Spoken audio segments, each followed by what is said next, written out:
D monetisation کیا ہے اور کیا 5000 کا نوٹ ختم کرنے سے پاکستان کی معیشت میں بہتری آ سکتی ہے؟ پاکستان کا موجودہ معاشی بحران سنبھلنے کا نام نہیں لے رہا اور آئے روز بڑھتی مہنگائی اور ہر چند ہفتوں بعد شائع ہونے والے اکنامک نمبرز کی تنزلی کے بعد اکثر افراد یہ سوال پوچھتے نظر آتے ہیں کہ اس مسئلے کا حل کیا ہے۔ یہ سوال معاشی ماہرین سے پچھلے کئی سالوں میں کئی مرتبہ پوچھا جا چکا ہے، لیکن اس کے روایتی حل ہی سامنے آتے ہیں اور کئی لوگ اسے ٹیمپریری قرار دے دیتے ہیں۔ لیکن کچھ عرصے پہلے سوشل میڈیا پر ایک اکنامسٹ نے اس کا غیر روایتی حل پیش کیا ہے جو فی الحال سوشل میڈیا پر زیر بحث ہے۔ انہوں نے دراصل پاکستان کے معاشی مسائل کا حل ڈی مانیٹائزیشن کو قرار دیا ہے۔ انہوں نے کہا کہ 8.5 کھرب روپے ملکی معیشت میں موجود ہیں انفارمل اکانومی کی شکل میں۔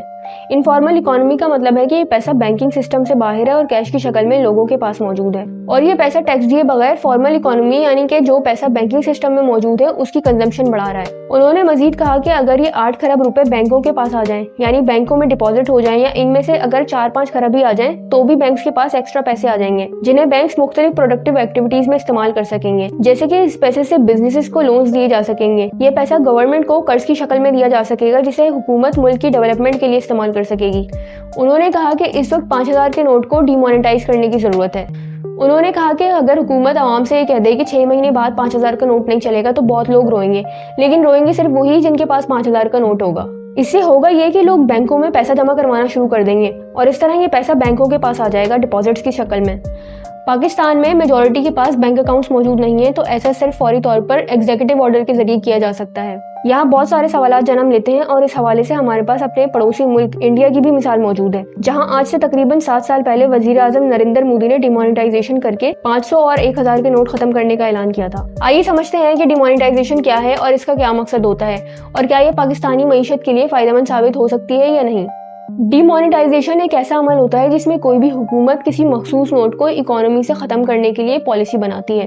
اس پالیسی کے تحت مخصوص بینک نوٹ کی ایکسپائری ڈیٹ فکس کر دی جاتی ہے اور عوام کو آگاہ کر دیا جاتا ہے کہ اتنے عرصے بعد اس کرنسی نوٹ کو استعمال نہیں کیا جا سکے گا، یعنی مارکیٹ میں یہ قابل قبول نہیں ہوگا۔ حکومت ایسی پالیسی بناتی ہے جس کے تحت اس دورانیے میں عوام اس نوٹ کو بینکوں میں جمع کروا سکیں۔ اس کے بعد یہ رقم نکلوانے کی اجازت تو ہوتی ہے، لیکن اس حوالے سے حکومت کی کچھ شرائط ہوتی ہیں۔ خیال کیا جاتا ہے کہ بڑے نوٹ عام طور پر کرپشن، ٹیکس چوری اور اسمگلنگ جیسے غیر قانونی کاموں میں استعمال کیے جاتے ہیں، اور ڈی مانیٹائزیشن کا بنیادی مقصد یہی ہوتا ہے کہ کرپشن اور ٹیکس چوری کا خاتمہ کیا جائے۔ اس کے علاوہ ڈی مانیٹائزیشن کے ذریعے معیشت سے کرنسی نوٹوں کو کم کرنے کی کوشش کی جاتی ہے تاکہ لوگ زیادہ سے زیادہ ڈیجیٹل پیمنٹس کے ذریعے ادائیگیاں کریں۔ اس طرح اکانومی یا معیشت کو ڈاکیومنٹ کرنے اور ٹیکس جمع کرنے میں بھی مدد ملتی ہے، اور جب بینکوں میں زیادہ سے زیادہ رقم جمع کروائی جاتی ہے تو حکومت کے پاس پالیسیاں بنانے اور رقم کو مخصوص سیکٹرز میں پریویلیجز دینے کے لیے استعمال کرنے کا موقع ملتا ہے۔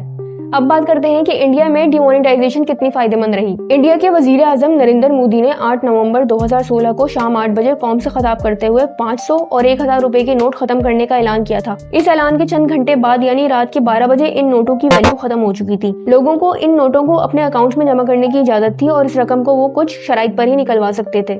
اس کا بنیادی مقصد یہ بتایا گیا تھا کہ جن لوگوں کے پاس بڑی تعداد میں کالا دھن موجود ہے وہ قانونی کارروائی کے خوف سے اسے بینک میں جمع نہیں کروائیں گے اور یوں یہ رقم تلف ہو جائے گی۔